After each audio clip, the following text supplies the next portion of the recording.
사랑하는 성도 여러분, 10월 18일 아침입니다. 오늘 함께 나눌 말씀은 사무엘하 18장 8절입니다. 그 땅에서 사면으로 퍼져 싸웠으므로 그날의 수풀에서 죽은 자가 칼에 죽은 자보다 많았더라. 아멘. 오늘 본문은 압살롬과 다윗의 전쟁 그리고 그 결과를 보여주고 있습니다.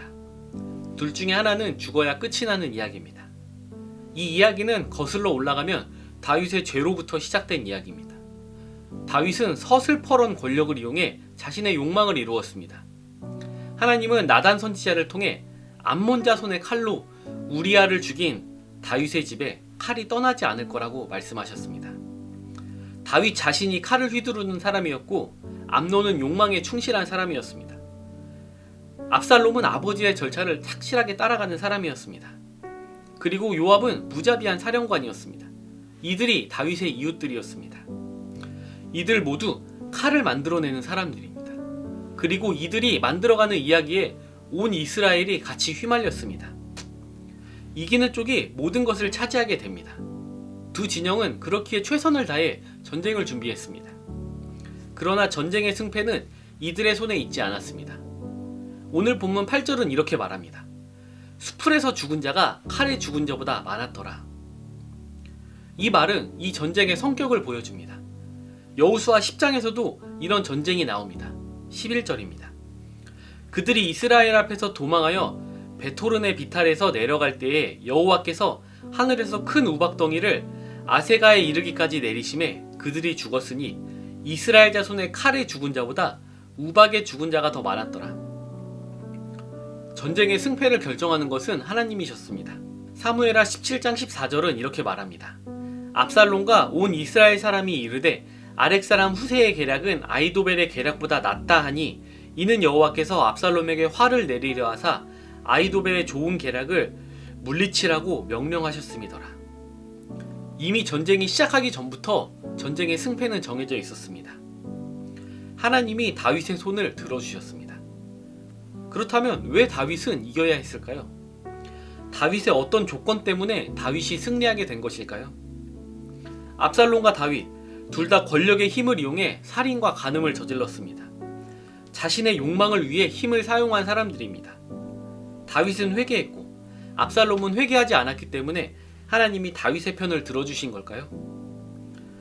맞는 말입니다. 그러나 더 근본적인 이유가 있습니다. 사무엘하 7장입니다. 7장에는 다윗에 대한 하나님의 약속을 기록하고 있습니다. 거기에는 이런 내용들이 기록되어 있습니다. 죄를 범하면 징계할지라도 사울에게 그랬던 것처럼 은총을 빼앗지는 않는다는 겁니다. 그리고 다윗의 집과 다윗의 나라를 영원히 보존하고 다윗의 왕위를 영원히 견고하게 하시겠다고 말씀하십니다. 7장을 자세히 읽어보면 이 말씀은 하나님의 일방적인 은혜의 선언이며 조건 없는 사랑의 선포라는 것을 알게 됩니다. 이후 왕들의 업적을 평가하며 다윗처럼 내 법도와 율례를 지키지 않았다고 말씀하지만 영원히 다윗의 왕위를 지키겠다는 말씀은 사람들의 가슴에 남았습니다. 아시리아 그리고 바벨론에 의해 나라가 멸망한 이후 사람들은 이 말씀을 기억하며 하나님이 반드시 다윗의 나라를 회복시킬 것이라고 희망을 품었습니다. 신실하신 하나님이 당신의 언약을 어기실 리가 없기 때문입니다. 이 말씀은 다윗의 혈통을 통해 메시아가 오실 것이라는 희망을 가지게 하는 본문이었습니다. 다윗이 특별하기 때문에 하나님이 다윗과 이런 언약을 맺으신 걸까요? 이것은 어떤 특정한 사람들에게만 주어지는 축복일까요? 압살롬은 선택받지 못했기 때문에 패배한 것일까요? 성경은 세계를 당신의 뜻대로 이끌어 가시는 하나님에 대해 기록하고 있습니다. 하나님은 다윗을 통해 하나님의 뜻이 이루어지는 나라를 이루려고 하셨습니다. 출애굽기 19장 6절은 이렇게 말합니다. 너희가 내게 대하여 제사장 나라가 되며 거룩한 백성이 되리라. 너는 이 말을 이스라엘 자손에게 전할지니라. 하나님은 제사장 나라를 세우고 거룩한 백성으로 만들어가는 일에 다윗을 세우셨습니다. 이것이 다윗을 통해 이루시려는 하나님의 꿈입니다.